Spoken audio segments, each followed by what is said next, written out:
La patrie ou la vie, nous vaincrons. Constant Moutamba, deuxième réquisitoire déposé par le procureur près de la Cour de cassation. Acharnement ou bien communine. Joseph Kabila Kabange, Hippolyte Kanambe, hier, il a pris langue avec Corneille Nanga, Bertrand Bissimois, les officiers supérieurs rwandais. C'est ça la vraie information. Les gouverneurs d'Yagoma, nommés par l'armée rwandaise et le M23, Bati, Erasto, vient de confirmer la balkanisation de notre pays. Mais Amiko aussi, tout le Bakanzam Bazalara Congolais, agenda na bango surtout, ils ont un échec. Relance de parc industriel de Bukangalonzo. Au Matata Aliaki Mosolo, investissa à 34 millions au lieu de 279 millions. Le conseil des ministres Yalobi, Tata Mokonjaeko Lofatu Beton a jugé bon de relancer le parc industriel Yabukangalonzo. Tokoyi Bango na émission na biso lelo. Sans plus tarder, c'est votre humble serviteur Nakombo Jonas Ngandou, surnommé Charles Onana. Toujours na chaîne Nabiso. Oyoyoto, Sengi Nabinobo s'abonner massivement. Congo Flash. Tolobakayango pour l'amour du Congo. Torokanga Monokote. Car le Congo, c'est notre dénominateur commun. Le Congo, c'est le pays de nos aïeux. Yango, il faut toloba pona ekolo. Tangu mbilinga mbilingezali, tangu badongolo misu bazali wana pona kokata biso intégrité territoriale ya mboka na biso tokokanga munoko te tokoloba. Dossier Constant Moutamba, on comprend aujourd'hui que c'est un acharnement à l'égard de Constant Moutamba. Deuxième réquisitoire, on a balancé des audios selon laquelle Constant Moutamba abandé kosolola na mwana ya procureur près à cour ya cassation na kombo ya Firmin Vondé. Et il semblerait que na ba audio wana parce que toyebi lelo ba intelligence artificielle les ali toyebi ba audio o ezalaka monter ba imiter voix ya mutu na ba audio wana tozo ka Constant Moutamba en train d'échanger avec Mwanaya Firmin Vondé, l'actuel procureur près de la Cour de cassation, Kolukaba a arrangé le Cambou d'une manière à l'amiable, a consulté Papa Naye, Basololana Papa Naye pour procureur Atielaye Constant Moutamba Nassé, selon Bayodio en Ezali Kotambola. Mais autre Kolobalelo, avec certitude que ce sont des audios qui ont été montés, fabriqués de toutes pièces pour ternir l'image ya l'actuel ministre de la Justice, Nakombo Constant Moutamba Tungunga, où Azali ko abattre un grand travail dans le ministère de la Justice, raison pour laquelle tout le monde badongolomi sonyonso, c'est détracteurs, oyo, bamonaki sous le lenge kanya ko détourner misolo à l'état te, basangani bango nyonso pour faire tomber Constant Moutamba. Regardez même ce qui s'est passé au niveau de l'Assemblée nationale, ça ne nous a pas plu. On doit dire les choses telles qu'elles sont. Vous savez pourquoi? Vous savez pourquoi nous disons que c'est un complot contre Constant Moutamba? Constant Moutamba a commis qui gouvernement, a commis l'actuel premier ministre, Madame Toulouka Souminoa, qui va débourser 450 000 dollars pour le lenge kani ya poursuivre Joseph Kabila, pour le lenge kani ya répertorier bien na nyonso éparpillé sur toute l'étendue de la République. Pour nous retard le lenge kani ya ko répertorier ba compte bancaire na nyonso na ba société mingo Joseph Kabila azar na ba pourcentage. Vous voyez que Joseph Kabila c'est un affairiste. Ce n'était pas un chef de l'État, c'était un homme d'affaires. Oyo ayaki ko amasser mon solo belé tout au long ya reine na kacha mboka na biso. Quand Constant Moutamba a sollicité mon solo wana et qui est dans le ministère du budget, a ordonné à la ministre surtout d'étaler les documents sur la place publique. Pourquoi ça dit qu'on sollicite mon solé belé bongo? mais a expliqué qui bien fondé na yango. Il y a sollicitation, il y a motu, il y a mbongoana, il y a 450 000 $.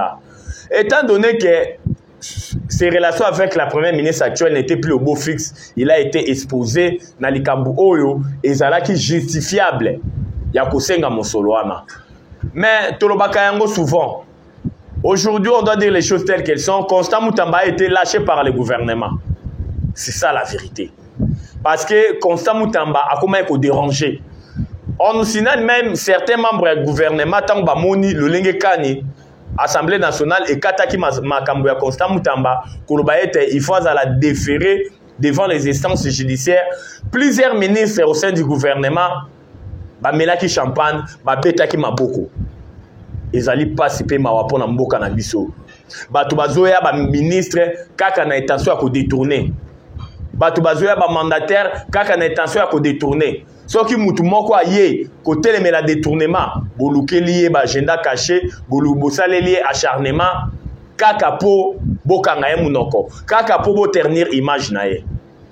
Ils allaient tous allaient côté le mela parce que deuxième réquisitoire procureur près à cour de cassation, toujours lui a déposé en haut pour un outrage, ce qui contre pouvoir judiciaire. Outrage contre les magistrats. Yango Bissoba Congolais de père et de mère, tu es interpellé. Tata Mokonje Ekolo, étant donné que c'est lui qui est le magistrat suprême. Yakota la dossier Constant Moutamba, Oyo Balingi, Ba Kangamunokonaï. Oyo Bakomi ko pousser na démission. Yango Bissoba Congolais de père et de mère, Tolobi, Ekolekate. Nous sommes derrière Constant Moutamba.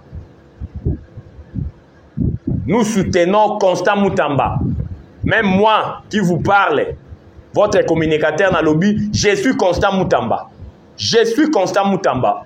Tungunga, on doit les protéger.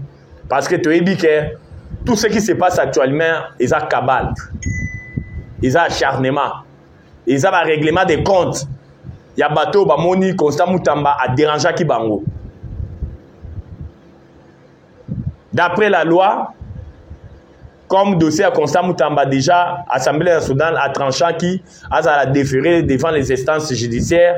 Dans l'article 166, alinéa 3, Balobaki, et le lobby était tout membre du gouvernement au hasard chargé par une décision judiciaire et l'équipe par l'Assemblée nationale, il est dans l'obligation de démissionner en 24 heures. En dehors de 24 heures, il faut démissionner. Constant Moutamba a démissionné parce que Bisso Toyebi qui est acharnement.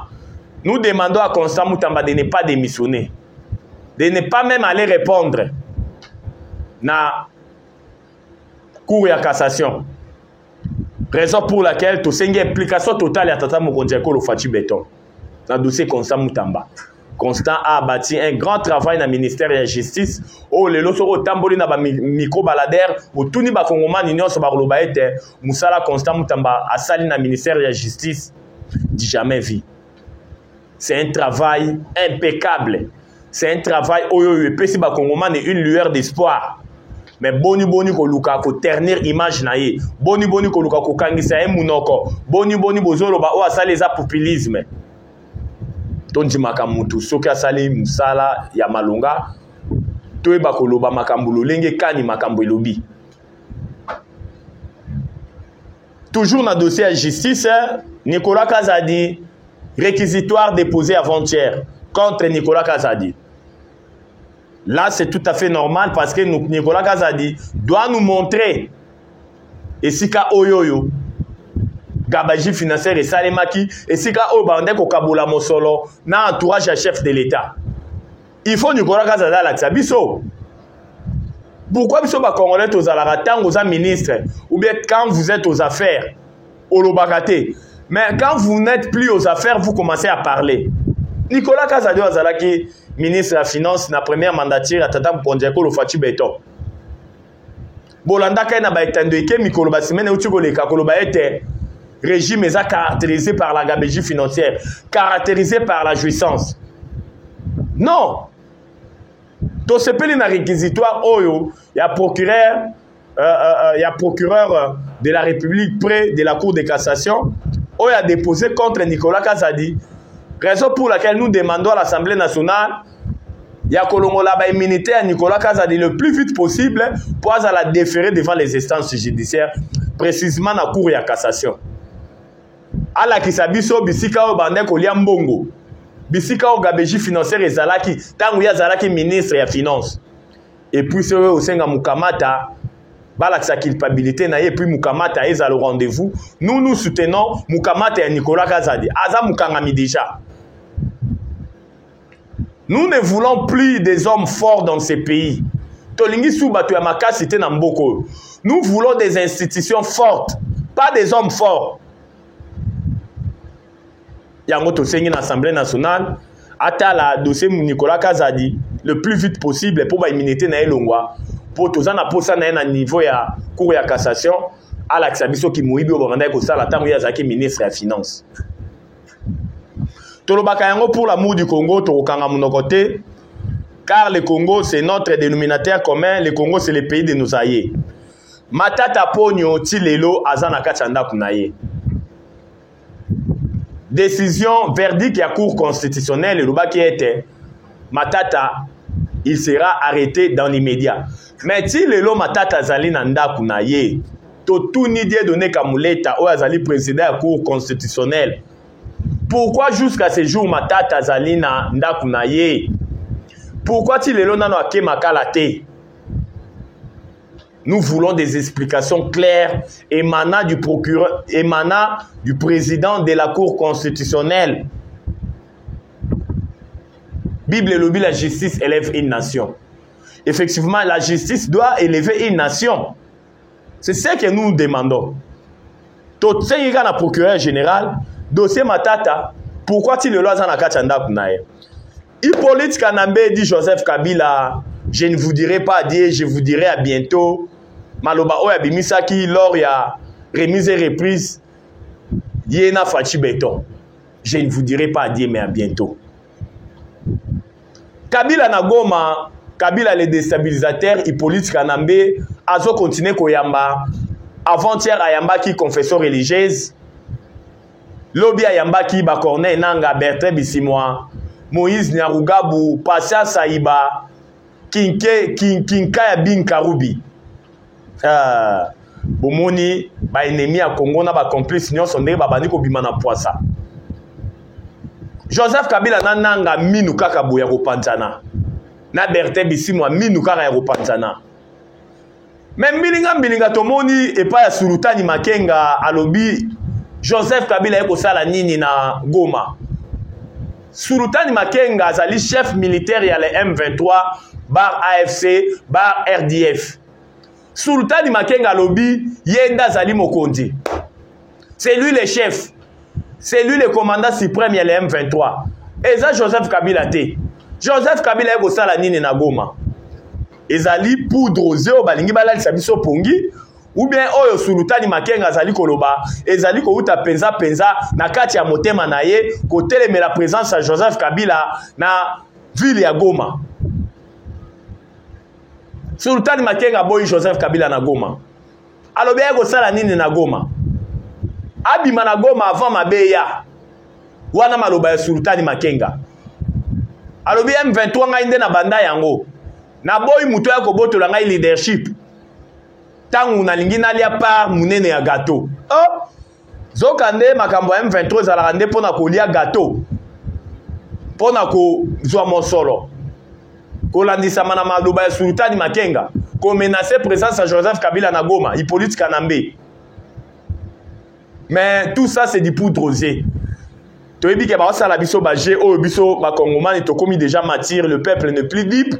Le peuple a déjà matir, le peuple congolais. Ba aventure de mauvais goût na bazali ko sala toyebi yango nyonso tout. Yango bomoni lolenge kani Hippolyte Kanambe dit Joseph Kabila azo poursuivre toujours ba consultation na ye. Hier il avait réussi Nanga Bertrand Bisimwa na quelques cadres ya AFC bar M23 ba terroriste. Yepé que Joseph Kabila zaki na ba collaborateur comme Kinkaya Bin Karubi, comme Moïse Nyarugabu, comme Pasha Saïba. bango nyonso na ba collaborateur na ye. Tant que Ibisara Bino qui est passé à Saïba, ou à Zalaka, DG à Ogefrem, il était des mèches avec les Rwandais, Abadé Kotinda Mosolo, pour renforcer M23 na Manduki, na Bilei, et Bilei Bandimara Bisote. Bon, moni ba ennemi en boka nenge baza ko s'afficher bango moko na malembe.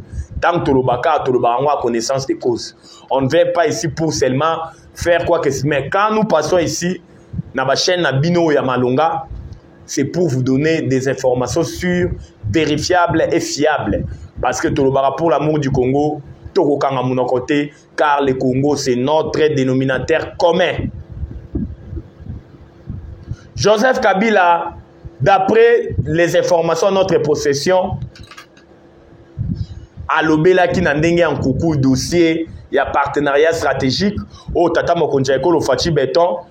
Na mois de juin à Konyata Makolona na mbok États-Unis d'Amérique o pona ko tia mokolo to na ye na présence ya le président américain na combat Donald Trump pour na partenariat oyo anuaki na les États-Unis d'Amérique pour na ba minerai stratégique o ezali na est ya mboka na biso.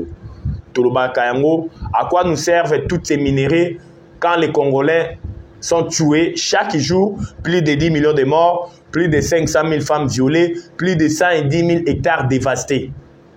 Fatia Tala qui a le BTTT. Abandi Lisolo na yo na administration ya Trump depuis 2019. Tant que Trump a zala qui non a pouvoir. Tant que Trump a qu'on a pouvoir, Joe Biden a zui. Dieu merci, Trump a qu'on a pouvoir en 2025. Fatia y mena pour na ko parachever. Yena Donald Trump. Oh lelo, Donald Trump a lobby iyo. Toko travailler na bino pendant 15 ans. Les États-Unis vont investir 500 milliards de dollars pour mettre un terme na bitumba o ezali ko andeye ba Kongomani il y a de cela 3 décennies. Kabila mekaye ko tourna azo ba information par rapport à partenariat stratégique na ba américain. Oyo d'après les informations de notre possession Kabila azali ko telemela yango. Alobi ba américain ba roya ko exploiter ba minerai awa ate. Oh, ils ont un problème na biso ba congolais, il faut tout le canal nos solutions. Mais Kabila n'a jamais été congolais. Mais les lois la kisibino noir sur blanc yé azana ba rwandais, azalaka rwandais. A dirigeant Congo na chance solo ko pamba. Enterrant mboka na biso. Na sengi na ba congomani des pères et des mères, o bazali ko landa émission na biso mukola lelo. Ba pesa biso différence entre 18h, il règne à 18h Joseph Kabila. La différence, il y a 7 ans, il y a règne à Fachi Béton. Na sengi na bino ba congolais de père et de mère. Bon commenter. Bon la qui sabiso 18h règne à Joseph Kabila. Biloko ya sala, ya malam no ya mabe. Na 7 ans, il y a règne à Fachi Béton. Oh, ils ont toujours en cours. Il y a malam au Fachi Sali, na ya mabe au Fachi Sali. Toi na posa ba commentaire na bino. Et ko sala biso bien makasi. Parce que Tolobaka, ridicule et boumaraté. Effectivement, le ridicule ne tue pas. Quelqu'un qui a détruit ce pays. Des détournements et comment qui... C'était bien orchestré, c'était tout un système. Mais aujourd'hui, il s'est transformé dans donneur des leçons. Il y a Kolobaka, non, tant qu'il y a un pouvoir démocratique, ça au rendez-vous. Tosengi, Makanisina, Bino, Congolais, des pères et des mères, partout vous allez qu'on a des émissions surtout bino ba diaspora bo commenter bo la émission boya ko pesa biso makanisi na bino à travers ba commentaire na bino. Il n'y a jamais eu le développement là où il y a la guerre. Qu'est-ce qui se passe dans nord na Sud Kivu? Koya ya Joseph Kabila na ville ya Goma bitumba ezongi na ba ligne de front nyonso. Parce que na moi Kabila zali ko yamba ba confession religieuse ba force vive tout tendance confondue ko yebisa bango que je suis venu pour la paix. Mais na butu Joseph Kabila avec son agenda caché ba réunion secrète ezali ko salema entre les officiers supérieurs rwandais, ougandais, kenyans pour étudier la possibilité à relancer Bitumba. Oh, déjà au moment où je suis en train de tenir cette émission, on nous signale que Bitumba est en intensité moro, vous n'aurez même pas l'idée dans le territoire ya Walikale. Dans la province ya Nord Kivu. Oh, bazali ko signalé biso que de renfort en hommes, en armes, en munitions du côté M23 et l'armée rwandaise. Oh, bazali ko bunda, na ba wazalendo, na intensité moko, vous n'aurez même pas l'idée. Plusieurs civils bazali ko tomber na territoire ya Walikale. Bomoni sikoyo ke, Monguna zali vraiment dévoilé. Aza démasqué. Mais toloba ki yango, Mangungu to ba osala na Est oyo, c'est fini. La guerre de l'Est bientôt sera conjuguée au passé. Quand des mêmes présences à Joseph Kabila et Zana Goma, Azela Loko Malongate, Azela ke, la guerre de l'Est, bientôt là ça sera conjugué au passé. Ba troupe rwandaise on a ba supplétif ya na bango to bengi la M23. O bazali na Goma na Minicho. O bazali na ba ligne de front surtout. Boye ba ke soki bitumbo to gagner yango na diplomatie te. Pas sur le plan diplomatique te. La guerre de l'Est sera to ko maté yango. L'armée rwandaise sera matée à ko beta ma désordre na ba terroriste M23. Parce qu'au moment où je vous parle, notre armée azako s'est préparée. Des équipements de dernière génération ont été achetés. Parce qu'on a compris que les rapports de force ne comptent pas. On négocie en même temps, on est en train de faire la guerre. Oh, les lois sabino que nos militaires baza hyper motivés. Suite, il y a augmentation, il y a solde na bango, il y a mosolo na bango, tata mokonjeko, fati beto amatisaki. Baza hyper motivés. Yango moni, tozali kosenga na bakongomani de pères et de mères. Nous ne voulons pas de brassage et de mixage au sein de notre armée. Nous ne voulons plus ça. L'ère de brassage et mixage au sein de notre armée déjà révolue. Passé par pacte social Yabasango, na pacte citoyen à Joseph Kabila. Et ils veulent le deuxième dialogue intercongolais. Pour nous permettre brassage na mixage au sein de notre armée. Pour nous permettre que bateau ba bomi ba congolais na partie orientale ba nanga na ba Bertrand Bisimwa ba ya kokota lisusu na kati ya gouvernement baza la considérer le quoi ba premier vice-président toyebi ba agenda caché na nyonso tout. Nous ne voulons plus de partage du pouvoir to linyango lisusu te eza biloko ezongisi mboka sima eza biloko esali ke armée na biso ezala faible à travers ba infiltration na ba espionnage au sein de notre armée. Nous refusons catégoriquement ça. Parce que tolobaka yango ba kongomani nous devons ouvrir les et les bons car notre pays est en danger. Ba dongolomi so bango nyonso ba telemi pona ko déstabiliser mboka na biso. Bolanda maloba au gouverneur ya Goma nommé par les M23 et l'armée rwandaise. Erasto Bahati. Erasto Bahati azoloba ke koya Kabila na Goma, Kabila pesi bango ba beki. Kabila pesi bango garantie à makasi. Kabila travaille na bango toujours utakala. Depuis ba relancer bitumba o soufati beto à M23. Kabila zagi toujours en connivence na bango. Kabila mutabande ko appuyer bango. Na manduki na ko pesa bango mosolo. Donc Kabila est venu pour congoliser bitumba o ezali koleka na partie orientale ya mboka na biso. Kagame azongi sima. Et ça sur demande il y a les sanguinaires Paul Kagame. Ye aibisi Kabila yoza rwandais. Mais le colo dirigeant Congo pendant 18 ans, yaka ko s'afficher na makambo ya nini ya bitumba oyo ngai nazonga sima. Posoki batuninga na loba ezanga ite Kagame. Kabila ye wana azalaka président honoraire na Congo, ye muto ayebi nyonso to ya Congo, ye wana yende mokonzi ya le M23 bar AFC bar RDF. To yebi ba plan na nyonso tout. Mais écolékaté 30 ans de guerre, c'est fini. Yango moni na bubangi wana Joseph Kabila Kabange ayeko s'afficher. Ayeko s'afficher yemoko. Ayeko dédouaner les sanguinaires Paul Kagame.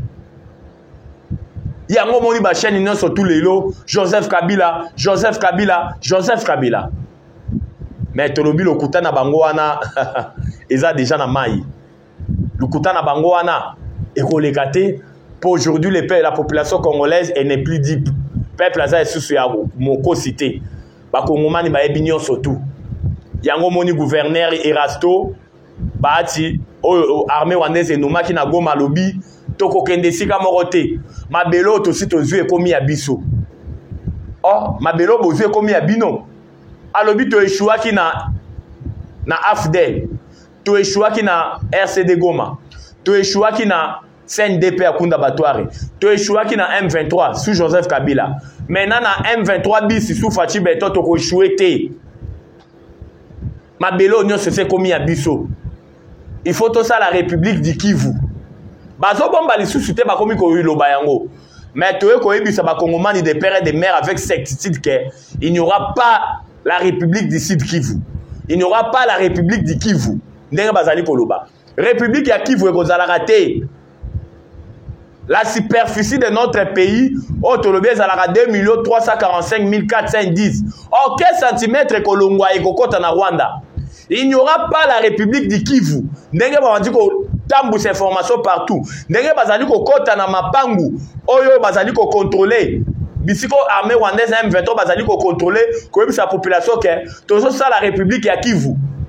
Bazali ba population zali ko benga biso. Balobi awa campagne se bandi déjà ya République ya Kivu. Oyo armée rwandaise zali ko tambola na ba parlophone koloba ete il faut tout ça la République ya Kivu parce que Kinshasa a délaissé biso. Kinshasa boy franc congolais et tambola na espace zali contrôlé par les M23. Bolanda ki na discours ya Joseph Kabila koloba ete gouvernement ya Kinshasa abandonné bandeko yo bazali na est. Basena bazali ko futa mate monsole zali ko tambola franc congolais zali ko tambola susu te na bisiko armée rwandaise M23 bazali ko contrôler. Soki bolandi discours ya Joseph Kabila na saki na Afrique du Sud avant na Goma bo comprendre que ezalaki discours ya ko soulever bana ya est. Ezalaki discours ya ko esa bango ke ba abandonner bino.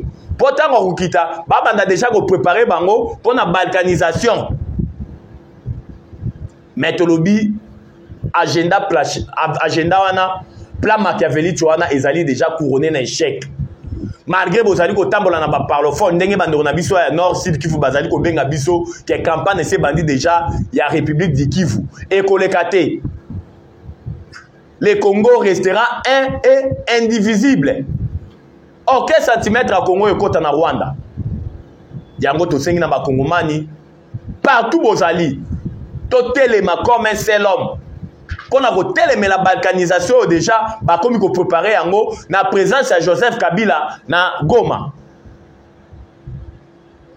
Yango to sengi na tata mon konjeko le Fachi Beton, renforcer diplomatie agissante makasi. Oye frapper fort. Mati sango lisusu likolo. Parce que ba dongolo miso ba na loko ba osala te. Kabila za na loko osala wana te. Mais oh, on a zali ko pressentir. Je pressens quelque chose. Bah, ebisinga quelque chose. Que Kabila a recouvert le rôle à Savimbi. Boyebi Savimbi. Savimbi azalaki rebelle munene o a dérangeaki Eduardo Santos. Mais boyebi lo lenge kani Savimbi akufaka. Pour Eduardo afanda kimia a gérer mboka na kimia nyonso. Na ndenge atikaki pe pouvoir epai ya président actuel Otobengi Lorenzo na mboka ya Angola. Parce que présence ya Kabila ekobanda ko déranger biso toujours, notre pays n'aura pas la paix parce que Kabila c'est un multimilliardaire o aza ko influencer batu nyonso na mosolo oyo Congo epesa nyonso. Congo epesi Kabila nyonso. Mais Kabila lembi kaka te. Ye fallait kaka zonga na pouvoir. Je ne vous dirai pas adieu, je vous dirai à bientôt. Kabila appartient au passé. S'il continue toujours à s'entêter, à vouloir toujours déstabiliser notre pays, Mikolo naye, Bamwa naye, et comme un kotanga, je dis ça avec précision, avec certitude, parce que nous avons pressentir yango. Yakolo bezala ke bele boyebi ete chaîne na biso ezali ka likambo ngonga, ngonge ingonga. Pona mukolo lelo tosuki awa tokoya lisusu na mikolo ezali koya kolakisa bino lolenge kani mboka elalaki elamuka ndenge nini po tolobaka pour l'amour du Congo tokokanga monoko te tobotama bakongolais tokokufa bakongolais mpona lelo tosuki awawa numéro na biso ezali plus 243 89 77 525 44.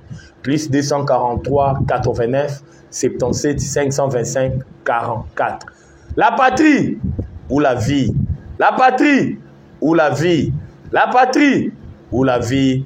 Ou la vie, nous vaincrons. J'ai dit et je vous remercie. Ciao. À la prochaine.